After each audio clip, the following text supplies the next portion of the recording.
I've heard that bad things are coming. People don't realise the horror that's really happening. Culture is going to be completely stripped of Manchester. I was born in an era in which it was conceivable for people on two fairly moderate incomes to buy a house. That's completely impossible now. My children will never be able to live in Hackney and buy a house. In today's video, we're asking British people what's wrong with the UK's economy. We'll hear things including about the ridiculous property prices, the impact of foreigners, how things were in the past and how they'll be in the future, and solutions to the UK's economic problems. I'm here with Charlie. Charlie, nice to meet you. Where are you from? I'm from Hackney in East London. Okay. Hackney born and bred, or where have you lived most of your life? 25 years in Hackney. Okay. So I feel very much from there. And before that? I lived in Swansea in South Wales, and I was born about 20 miles from London. And how old are you, if you don't mind saying? I am 67. I had to think about that, didn't I? Okay, 67. It's hard to believe, I know, but it's true. Okay. So you've probably got a lot of experience of how things have changed over the years in terms of the UK's economy. So I guess the first question is, what do you do? What's your job? Largely retired now, but I used to work as a journalist, and I'm still writer and author and speaker at political events. Given that, what's your, if you're willing to say, your income and expenses? So what's your expenses on a month? My pension from the state is about £880 a month, and then I pick up little bits here and there sometimes, and my partner is working in the National Health Service, so together we just about manage to get by. Okay. And how much are your expenses? Do you have a mortgage? No, we have paid that off, I'm glad to say. Fantastic. I was lucky. I was born in an era in which it was conceivable in Hackney for people on two fairly moderate incomes to buy a house. That's completely impossible now. My children will never be able to live in Hackney and buy a house because it's incredibly expensive. And that's one of the things that is really difficult for young people in Britain today. The question of housing is a central issue. There are many areas in which young people feel angry about society.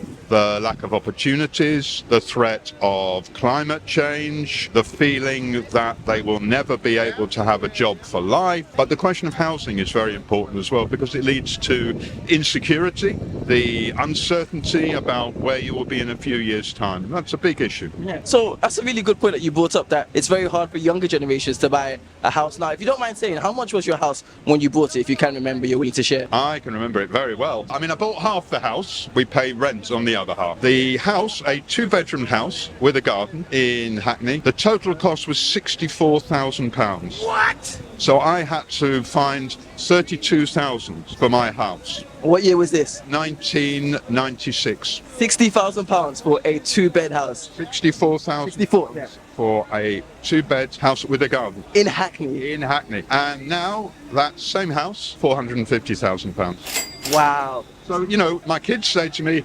"Dad, what a wonderful bargain this was for you." Well, it is, but if they want to go there now, there's not a chance of them being there. £500,000 is the what it'll cost now, effectively. Nearly £500 million. Yeah. Compared to your 64,000. I mean, Exactly. it's ridiculous. Extraordinary, isn't it? It's ridiculous the amount. Ordinary. Yeah. This is why the only possibility for people is to rent. But of course, rents are very expensive as well. And at the end of it, you're just handing over money to a landlord to pay their mortgage, and yourself, you've got nothing from it. Yeah. Yeah. And I just think, I mean, more generally, there have been changes, there have been continuities as well. There's still immense inequality in society, and still a society that's dominated by the rich. But of course, Hackney has changed. I mean, when I first moved to Hackney, one of the great things about it was there were people from all over the world there. The school that my first child went to, there were 14 language groups there. People from 14 language groups were at that school. And it was a well-known black area. That put some people off. It didn't put me off. I thought it was one of the good things about it, the mixing, the diversity of the area. Actually, it's become much less diverse. It's much harder for black people, brown people to move to that area and find somewhere to live and to join that society. It's become more discriminatory. And the lack of council house building, I don't know if you know the history of this, but right up until the 1980s, large numbers of people lived in housing that was built by the local authority, council, at cheap rents. It was easy to get into. Some of them were not great quality, some of them were marvellous places, but it was a possibility to get a place without being rich. Most of that's gone now. A lot of that's gone. And even the housing associations and so on that have replaced them are not of the same openness to ordinary people. So it sounds like a lot of negative changes in terms of the economy and how the UK's economy has been run. Had there been anything that you think has been positive over the years in terms of how the economy has changed since your younger days? I think there are positives. I think, for example, the fact that women are able to enter many more areas, and although there is still a difference between women's wages and men's wages, some gains have been won in terms of equality. That's important, very important. I think the fact that companies and governments have had to recognise LGBT plus identities is important. I think the fact that there is less overt racism in society. But you still think there is? Of course there is. Of course there is. There is, both in terms of employment and in terms of things like policing, in terms of how black people are viewed, and by the media, and, migration restrictions. And so, many ways that still exists. But you can't overtly, for example, say the sorts of things that people said in the 1980s. And that's a result of struggle. People who fought over those questions. Just as it is with women's rights or LGBT plus rights. Because people have campaigned and fought and worked for these things, that there has been a change. I think Islam should be banned. Oh, I agree with that. Now you're talking sense. Islam should be fucking banned. Yeah. All fuck off. All the fucking Muslims, foreigners. Go again, love. Frick off, yeah. Where should they go to? I think white Yeah.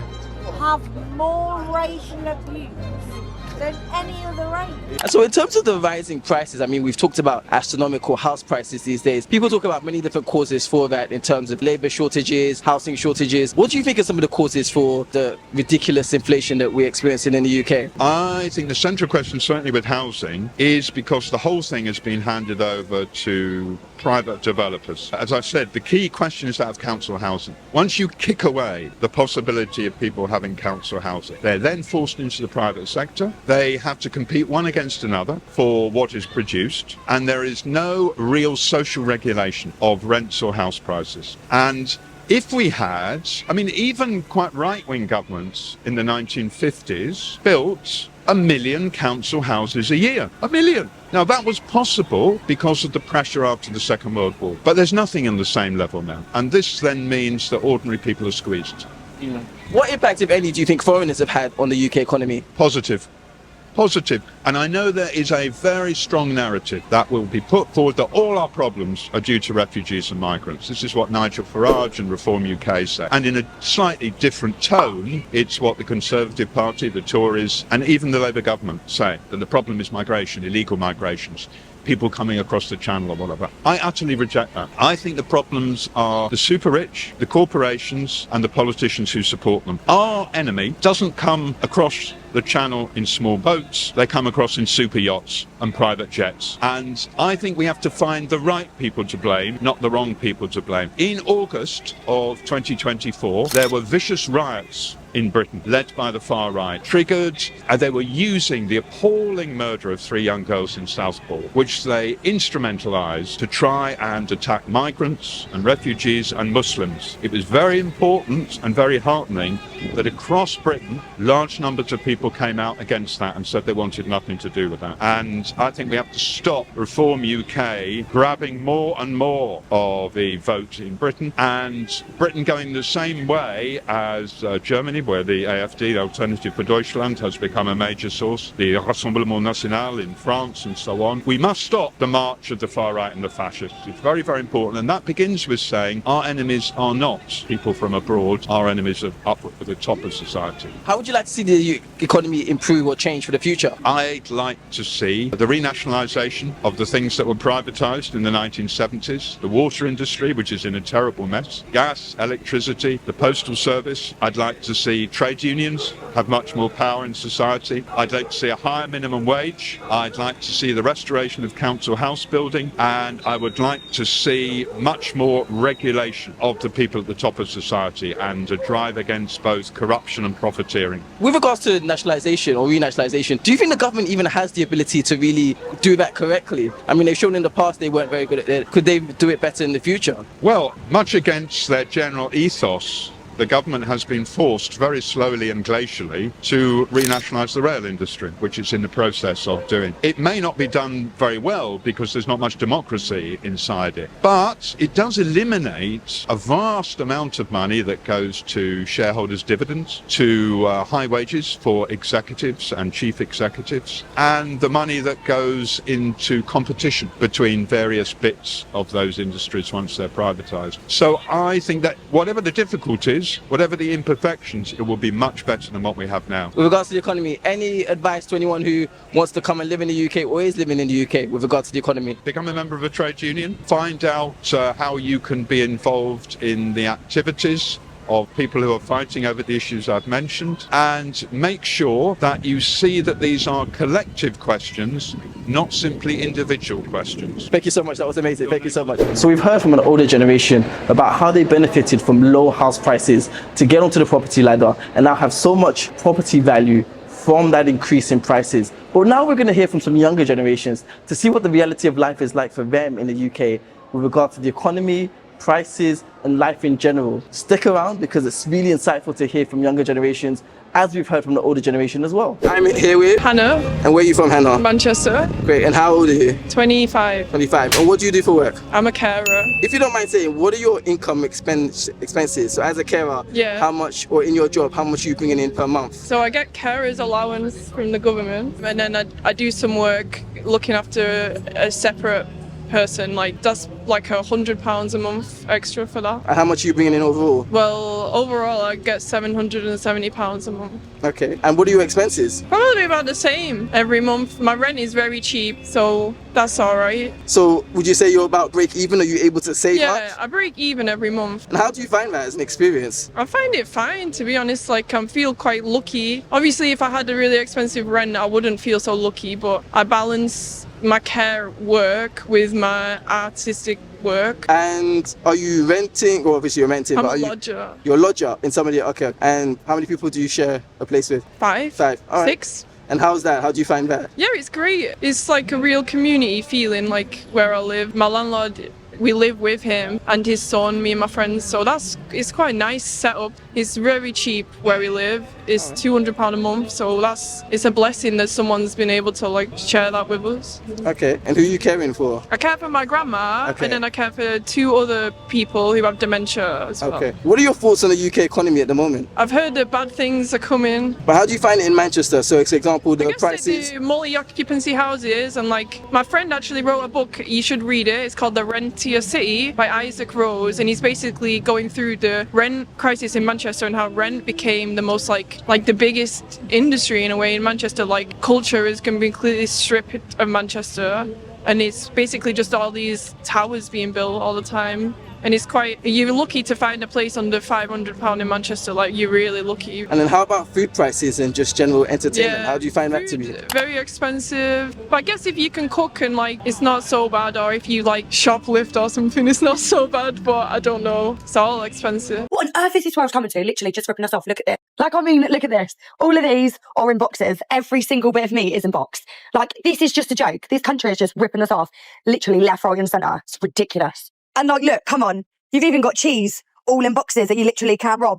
You can't do anything. Bit of cathedral here, all in box. You literally can't put anything out on the shelves because they're all in boxes. And like, what is this world? You can't even go to a shop to buy cheese or meat without it being taken out of the security box. Like, tell me this world ain't messed up, because we are literally getting ripped off and we literally can't buy anything. We are in a cost of living right now. This is a crisis. It's a joke. Honestly, when will we wake up? It's ridiculous. And what do you think are some of the greatest societal issues in the UK at the moment? I'd say probably just the total decimation of the working class, like culture war, just the working people's lives, especially people who are disabled and, things like that. It's especially like the elderly, there's just people don't realise the horror that's really happening. What kind of horrors have you seen for elderly or elderly care? I guess most care homes, if people actually went and saw what it was like, it'd shock you. It's not the carers' fault, it's that it became privatised. People are running it as business, trying to cut costs constantly, but in a way, well, not in a way, it's terrible. It should be state run, because we're all going to get old, and if you don't have kids that are going to care for you, that's probably where you're going to end up, because more and more people are getting dementia, because the lifestyle that we live in is poisoning us to get dementia. What are some some of the things you've seen in terms of how people are treated in care homes? My grandma was in a care home, or my other grandma, and there was just not enough staff. People being left in like soiled pads all day. The staff that overwork, so it's just not a good situation for people. But I've heard really bad stories too about it. It's pretty disgusting. Like a woman I used to work with, like she was looking after her elderly father and he had a cut on his head and he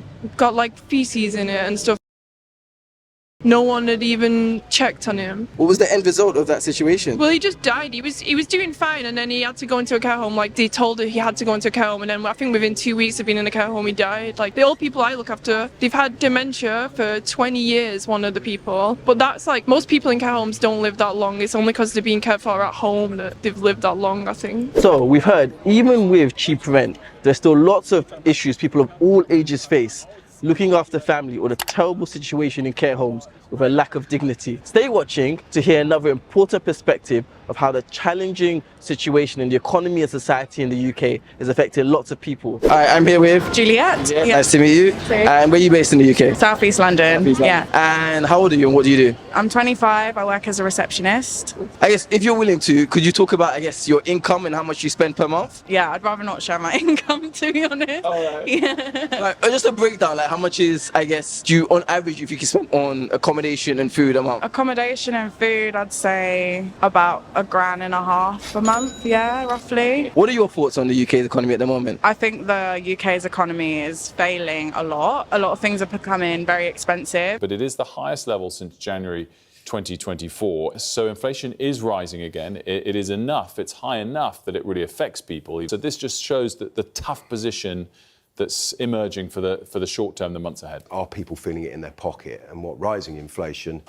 particularly for food, for fuel, for things we pay for every day, that hits them in their pocket. So this is hard. And it's becoming very difficult for people just to live in general. From when I was younger to now, it's just gone up so much. And I just think it's kind of scary because it's like, how much further is it going to go? You know, how much more expensive are things going to be? How are people going to live? People are shocked after footage has emerged of Tesco shoppers swarming the reduced section. Check this out. People are almost fighting over these cheap items. And this tells me all I need to know about the state of the UK and the cost of living crisis we are going through right now. And to be honest, I'm not surprised because the prices of Tesco and all of these other supermarkets is so expensive these days. I'm genuinely not surprised that people are trying to scavenge and fight for all of this food. As you can see, this man is loving it though, but he's got his reduced grapes and his mushrooms. But I think this actually says a lot more about the state of the UK than just a simple video. It actually feels a little bit dystopian, the way that people are actually fighting over the food. It's actually crazy that this is going on in 2025. I genuinely cannot believe this, but I think it says a lot about the cost of living crisis and people just genuinely not being able to pay for simple necessities such as food, energy and bills and whatnot. Because there's only so much you can get paid as well. So unless you're getting like at least 3k a month, I think it's going to be quite hard to live, at least in this city.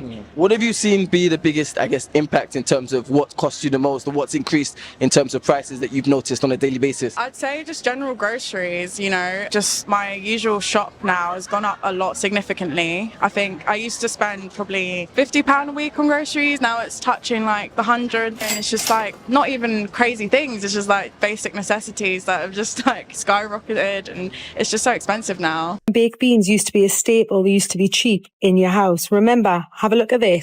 £5 for a multi-pack of beans. What the actual... If you haven't got a Nectar card, it's £1.40 for a tin of beans. A single tin of beans, mate. But I can't quite get over how much beans have went up. Bloody beans. Remember, if you had any money, you would have a tin of beans with some toast and you would fill your belly. Now, you need a friggin' mortgage for a tin of beans, and this who are in play. And the cost of living crisis is happening. Honestly, I know things are going up, but I can't keep up with it. It is knocking me bad, honestly. I didn't even want to give them my money, but we need to eat. I'm not going to eat any of this stuff, but I'm just like, I don't get it. I don't get it. Sainsbury's, I know it's not just you. I know it's all over the show.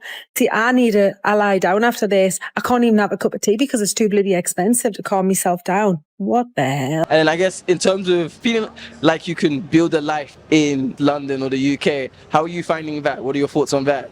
The thing is, I don't even know if it's realistic anymore. I don't know if it's something that I look at long term. I think for now, yes, it's like my family's here, my work's here, but I don't think I look at this place as a place to be in the future or survive in. What do you think is the greatest, I guess, societal issue in the UK at the moment? I'd say just politics and false media. There's a lot that we are being exposed to that isn't necessarily positive, and it's like a lot of people don't feel like they can speak about it, or it's like there's a bit of a stigma. I feel like it's drawing people apart rather than together, and especially in the UK there's not this sense of community and togetherness. It's more like every man for themselves, and I think that's the biggest problem. I think if people realise we are here to help each other and we're not here to survive on our own and just struggle, then we would be progressing more as a society, more than just like people feeling like they're on their own and they have to survive. So I think that's the biggest challenge at the moment. Yeah. What do you think brings about that situation that you've mentioned, that kind of divide? Just the idea that you have to have this hierarchy of who's the survival of the fittest, and like especially since COVID, if you're not making it, then you're left to suffer, and it's like everyone's kind of scared that they're going to have that scarcity if it's going to be taken away from them, if they think if they grind and they deserve the benefits that they reap, but then they don't think about those that are suffering and those that don't have the advantages or the opportunities that others might have to make a living or to just have a good life, you know. What role do you think class plays in kind of some of the societal issues? I think it plays a big part because, you know, the working class are finding it a lot more difficult now with things rising, and people don't have the means to just go out and buy a house or buy food either for their kids or themselves.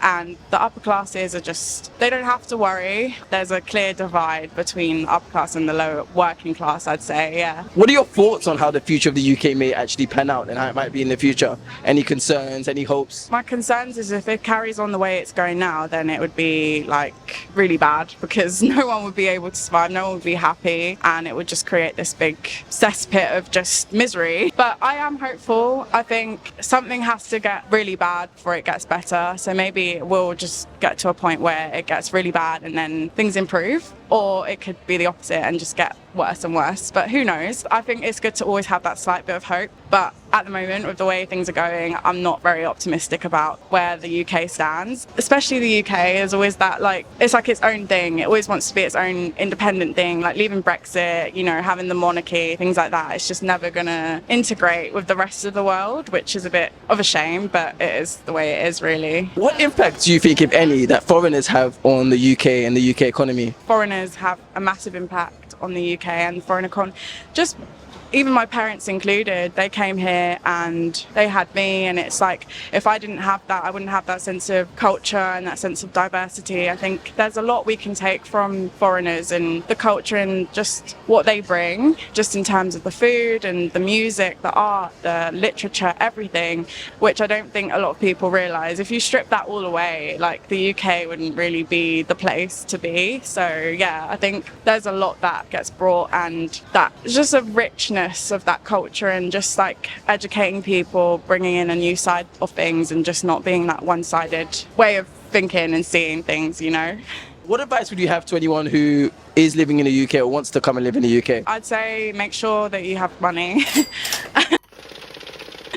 Or at least a safety net, because it can be difficult. But I don't want to be negative or anything. It is a great place to be, and there's a great opportunities here, especially in London. There's a great sense of diversity. You meet lots of great people, but just have your wits about you. Don't think it's all glitz and glam, because it's really not, and it's not what you see on TV. It's always like you have to fight for what you have, and I wish there was more of a sense of community and togetherness that there isn't so much anymore. It is a great place to be, but just have that in mind, that it's not going to be the reality that you might think it is. Fantastic, thank you so much. What did you think of all that was shared in this video? If you live or thinking of coming to the UK, share in the comment section your worries about the future of the UK, wherever it is that you live. I look forward to hearing your thoughts. Catch you in the next one. Hi everyone, my name is Korede, and I'm embarking on an exciting challenge going from 6,000 subscribers to 10,000 subscribers in 1 month. I need your help to achieve this. I am a YouTuber, I make great exciting videos, traveling, asking people about hot topics. You can check out my videos, subscribe, follow, share and like. Let's hit this target of 10,000 subscribers in 1 month. Together we can do this. Let the internet unite and let's make this happen.